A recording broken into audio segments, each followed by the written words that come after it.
मैं देख ही रहा हूँ कि जब से नए chief of the army staff general Asim Munir साहब ने अपने ओहदे का हल्फ लिया और वो अपनी कुर्सी पर विराजमान हुए हैं, उसके बाद से मेरे जैसे लोग जो मीडिया में हैं वो तो दे कीपिंग देयर फिंगर्स क्रॉस्ड। वो तो ये सोच रहे हैं, उम्मीद कर रहे हैं, तवक्को कर रहे हैं कि यार किसी तरह हालात बेहतर हो जाए मुल्क के, और ख़ास तौर पे हमारी सियासतदानों में, और ख़ास तौर पे पाकिस्तान तहरीक इंसाफ का जो मसला इस्टेब्लिशमेंट के साथ चल रहा था, जिसकी बदौलत अभी पिछले 6-8 महीनों में बहुत सारे सेटबैक्स लगे हैं इस मुल्क को, उस बहरान से मुल्क बाहर निकला है। तो हम लोग तो ये सोच रहे हैं और उम्मीद भी कर रहे हैं, तवक्को भी कर रहे हैं और अपील भी कर रहे हैं, डिमांड भी कर रहे हैं, रिक्वेस्ट भी कर रहे हैं, पैगामात भी दे रहे हैं। हमारा जो जितना भी कंटेंट है प्रोग्राम में वो उसी के गिर्द घूम रहा है आजकल। लेकिन दूसरी तरफ मैं ये देख रहा हूँ कि मीडिया के अंदर कुछ ऐसे लोग भी हैं जो बाकायदा तौर पर तीलियाँ लगा रहे हैं। मीडिया के अंदर कुछ ऐसे लोग भी हैं जो, if I may use this term, फप्पे कुटनी का किरदार अदा कर रहे हैं इस वक्त। मिसाल के तौर पे, अब मैं ये टर्म तो दोबारा इस्तेमाल नहीं करूँगा, लेकिन कल एक टेलीविज़न चैनल पर एक जगह पर मैंने सुकरात को देखा, इस अहद के सुकरात को, क्योंकि मीडिया पर आजकल आपको बहुत सारे सुकरात मिलेंगे, बैठकर वो अपना तज्जिया दे रहे होते हैं उस हवाले से। और उन्होंने कहा जी कि मैं आपको बताता हूँ कि आसिम मुनीर साहब को रोकने के लिए 4 कोशिशें की गई थी against 4 heavy odds. Asim Munir साहब ने आके chief of the army staff के ओहदे का हल्फ लिया है। अब आप खुद ही आइडेंटिफाई कीजिएगा कि मैं किसकी बात कर रहा हूँ। मैं यही टर्म इस्तेमाल करूँगा जब भी, अब मैंने मीडिया में किसी का भी हवाला देना हुआ ना, तो मैं यही टर्म इस्तेमाल किया करूँगा। पहला ऑर्ड उन्होंने कहा जी ये था कि इमरान खान साहब की तरफ से जनरल बाजवा साहब को एक्सटेंशन ऑफर की गई थी। दूसरा उन्होंने कहा जी कि मार्शल लॉ लगने का इम्कान था। तीसरा उन्होंने कहा जी लिटिगेशन हो सकती थी लेकिन वो नहीं हो सकी। चौथा उन्होंने कहा जी कि साहिर शमशाद साहब को लगाया जा सकता था। मैं ये कहता हूँ कि अगर एक लम्हे के लिए मैं मान भी लूँ कि सारी बातें दुरुस्त हैं, कि ये काविशें कोशिशें की गई हैं, तो पॉलिटिक्स में बहुत कुछ होता है, लेकिन मुल्क और रियासत के मुफाद से बढ़कर कुछ नहीं है। 22 करोड़ अवाम के मुफाद से बढ़कर कुछ नहीं है। हर किसी का एक पास्ट होता है, ताल्लुकात का भी पास्ट होता है, रिलेशंस का भी पास्ट होता है, ताल्लुकात में ऊंच नीच भी आती है, नशेबो फराज भी आते। लेकिन उसके बाद जब आप एक जिम्मेदार पोस्ट पर आकर बैठ जाते हैं, फिर आपने ये नहीं देखना होता कि मेरी जात के साथ किसने आज से पहले क्या सलूक किया था। फिर आप जिस मनसब पर बैठे होते हैं, उस मनसब की जो रिक्वायरमेंट होती है, उसके मुताबिक आपके एक्शंस जो है वो डिसाइड होते हैं, उसके मुताबिक आप अपनी पॉलिसी को डिफाइन करते हैं और उसके मुताबिक आप चलते हैं।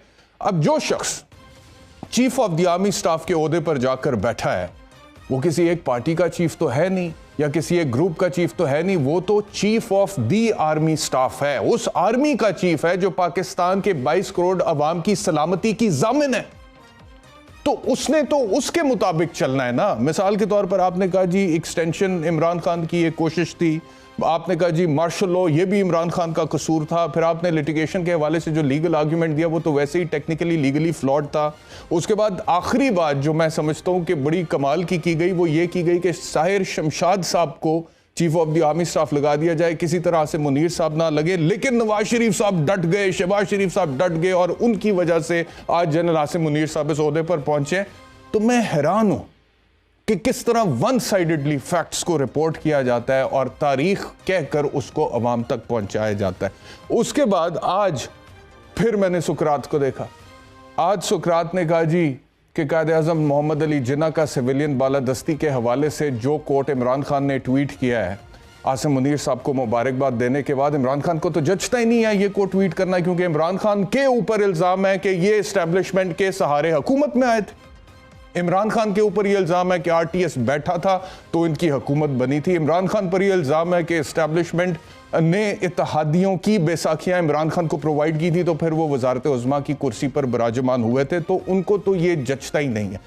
अब मैं सिर्फ ये सवाल पूछना चाहता हूँ कि पाकिस्तान की 75 साल तारीख में आप कोई एक पॉलिटिशियन मुझे बता दे जो इस्टेब्लिशमेंट की सपोर्ट से हुकूमत में नहीं आया, right from day one, right from the outset, then why to single out Imran Khan?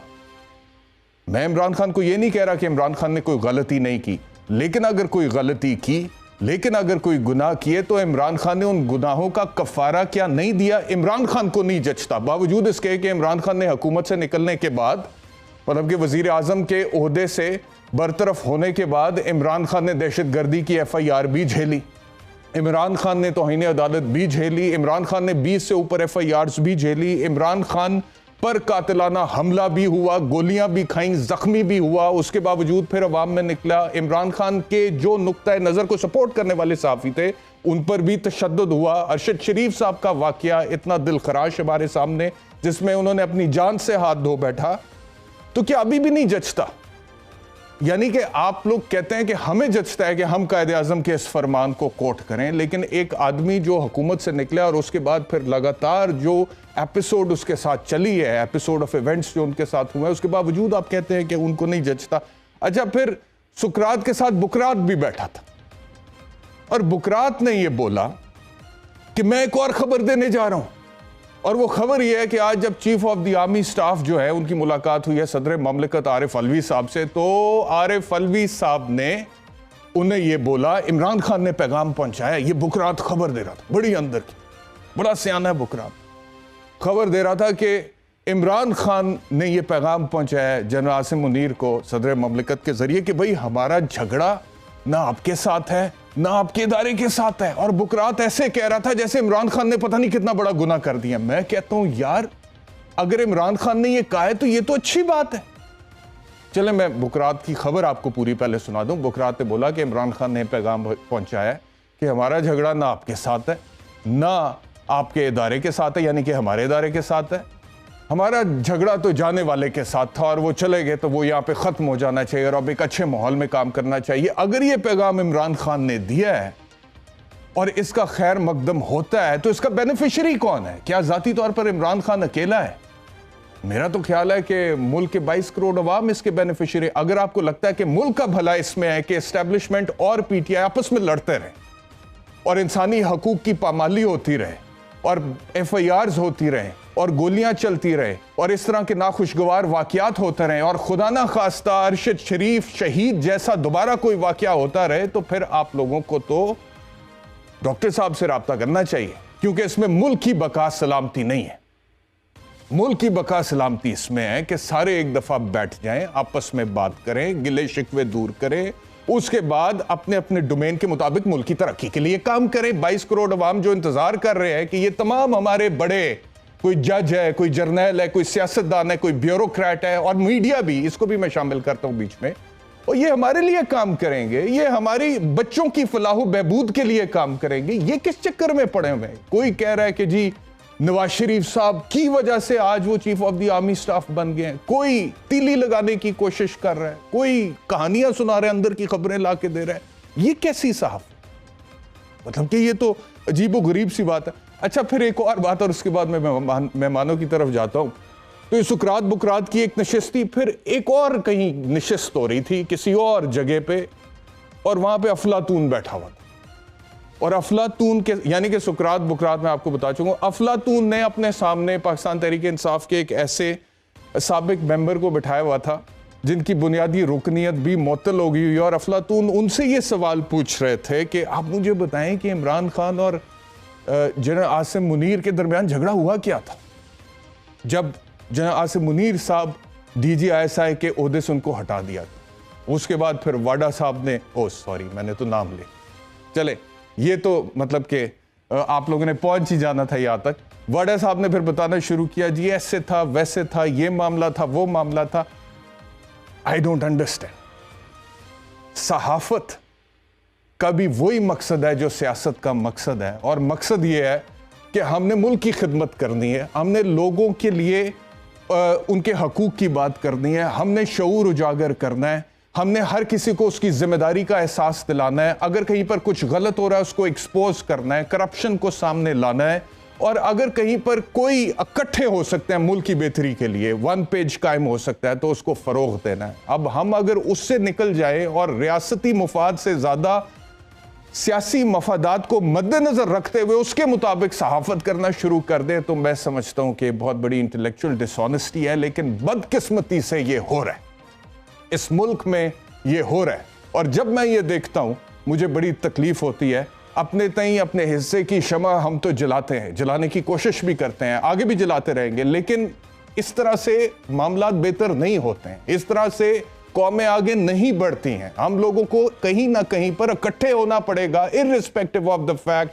कि हमारी जाती दोस्ती किसके साथ। मतलब कि इससे ज्यादा बुरा पाकिस्तान के लिए अब नहीं हो सकता कि इमरान खान और मौजूदा chief of the army staff, क्योंकि जो जाने वाले chief of the army staff थे वो जो स्टिक हैंड ओवर करके गए जनरल आसिम मुनीर को, वो ऐसे नहीं कर गए। उस स्टिक के साथ वो बहुत सारे चैलेंजेस देकर गए जनरल आसिम मुनीर को, और बहुत सारे प्रॉब्लम्स हैं जो जनरल आसिम मुनीर ने इनहेरिट किए हैं। उन प्रॉब्लम्स को उन्होंने रिजॉल्व करना है, उस रेजोल्यूशन की तरफ उनको इनकरेज करना चाहिए। आप जातियात पर उतरकर उनको याद कराएं कि जी सर देखें, ये तो चाहता ही नहीं था कि आप chief of the army staff बने, इसका तो आपके साथ ये भी झगड़ा था, इसने तो ये भी कर दिया था। ये क्या बात है? फिर मैं अगर ना बोलूं सुकरात, बुकरात, अफलातून या फप्पे कुटनी, तो और क्या बोलूं? फिर ये बोलना तो पड़ता है।